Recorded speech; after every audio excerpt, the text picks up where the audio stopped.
बहुत समय पहले की बात है। एक बार एक नगर के राजा के यहाँ एक पुत्र पैदा हुआ। इस खुशी में राजा ने पूरे नगर में घोषणा करवा दी कि कल पूरी जनता के लिए राज दरबार खोल दिया जाएगा। जो व्यक्ति सुबह आकर सबसे पहले जिस चीज को हाथ लगाएगा वो उसी का हो जाएगा। पूरे राज्य में खुशी का माहौल छा गया। सारे लोग खुशी से फूले नहीं समा रहे थे। कोई कह रहा था कि मैं तो सोने के कलश पर हाथ लगाऊंगा। किसी को घोड़े का शौक था तो किसी को खजाने का।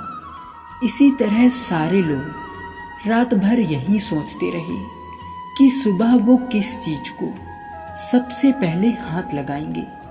उसके बाद सुबह जैसे ही दरबार खुला, सारे लोगों का राजा ने दरबार में स्वागत किया। जैसे ही सबको अंदर आने का आमंत्रण दिया, सभी लोग राजमहल में रखी हुई कीमती चीजों पर झपट पड़े। सभी के मन में डर समाया हुआ था कि कोई दूसरा पहले आके उनके पसंदीदा चीजों को हाथ ना लगा दे। उसके बाद कुछ ही देर में दरबार का माहौल बड़ा ही अजीब हो गया था।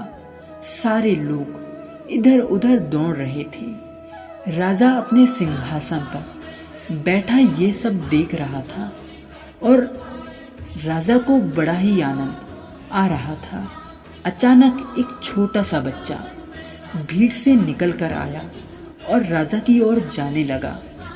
राजा उसे देखकर कुछ समझ नहीं पाया और इतने में वो बच्चा राजा के नज़दीक चला गया और उसने राजा को हाथ लगा दिया। अब राजा उसका हो चुका था, तो इस तरह राजा की हर चीज उसकी हो गई। इसी तरह जैसे राजा ने जनता को मौका दिया, वैसे ही हमारा ईश्वर हमें रोजाना मौका देता है कुछ पाने का। लेकिन हम नादान हैं और ईश्वर की बनाई हुई चीज़ों को पाने में अपनी पूरी शक्ति लगा देते हैं।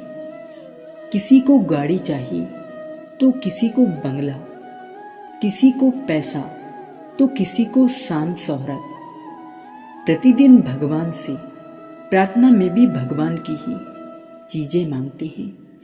जो लोग सत्य को जान लेते हैं वो भगवान की चीज़ें नहीं बल्कि भगवान को ही प्राप्त करने की कोशिश करते हैं। भगवान को पा लिया तो उस मालिक की हर चीज आपकी हो जाएगी।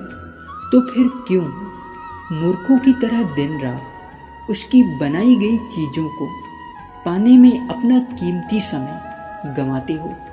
इस छोटी सी कहानी से हमें ये सीखने को मिलता है कि उस ईश्वर की स्तुति करो, उसे पाने की कोशिश करो, फिर उसकी हर चीज आपकी हो जाएंगी। राधे राधे। आप लोगों को यह कहानी कैसी लगी प्लीज़ कमेंट में ज़रूर बताइए और ऐसे ही कहानी सुनने के लिए हमारे इस YouTube चैनल को सब्सक्राइब ज़रूर कीजिए। राधे राधे।